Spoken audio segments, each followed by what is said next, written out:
Good morning, welcome to Breakfast with Naga Munchetty and Charlie State. Our headlines today. Good morning, it's Thursday the 15th of April. Our top story is that David Cameron says he will respond positively to any requests for him to give evidence to the lobbying inquiry into Greensill.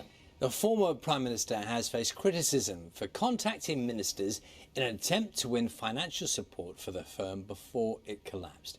It sparked a wider row over private companies' attempts at influencing government. Our political correspondent Helen Catt has this report.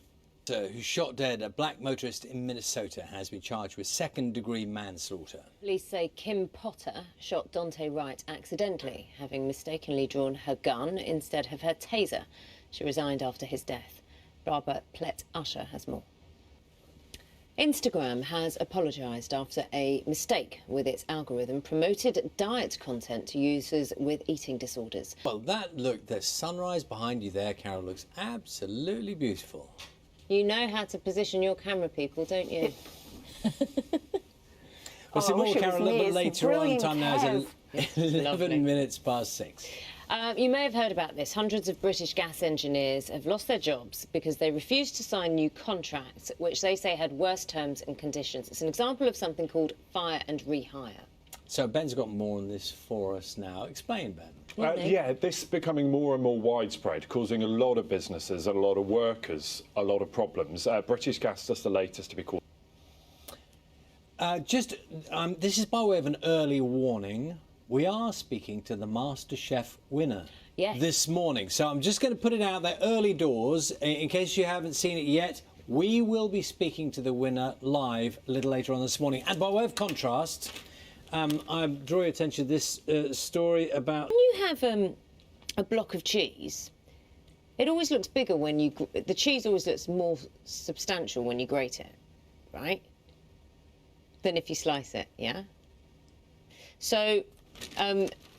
if you grate a block of cheese, say it's a pound of cheese, is that much? That's a pile of cheese. So that's like a pile of sandwiches, 2 a day. Well, why are you saying he grated? No, I'm not suggesting he grates it. I thought you said he grated them. Well, no, they've used the pun and still look great. I thought you said he had cheddar cheese, grated cheddar cheese sandwiches. No, he has cheddar cheese in his sandwiches. Oh.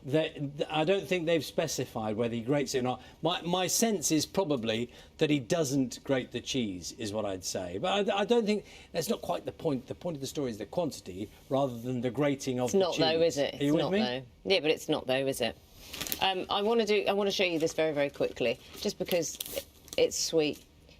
Before and after photo. Let's see, time has just come up to 20 minutes past 6. Now, President Biden has announced all remaining US military will be withdrawn from Afghanistan by the 11th of September this year. That will be the 20th anniversary of the terror attacks that led to the invasion. But with part of the country still under the control of the ultra-conservative Taliban, some fear the withdrawal could lead to civil war. Our correspondent, Kunda Kamani, has gained rare access to Taliban leaders and has sent us this report. More than 40 government-backed trials of e-scooters are underway across towns and cities in England as the government looks to assess their safety. There are hopes that the devices could be rolled out across the country as a greener alternative to driving, but road safety campaigners say more regulations are needed. Sophia Seth has more. See yourself on one of them? I have used one, but I mean you're seeing them more and more. Anecdotally, you just see them a lot more these days. Absolutely. A lot more. 27 minutes past 6 is the time. It is time to find out what's happening wherever you are this morning, and we'll see you shortly.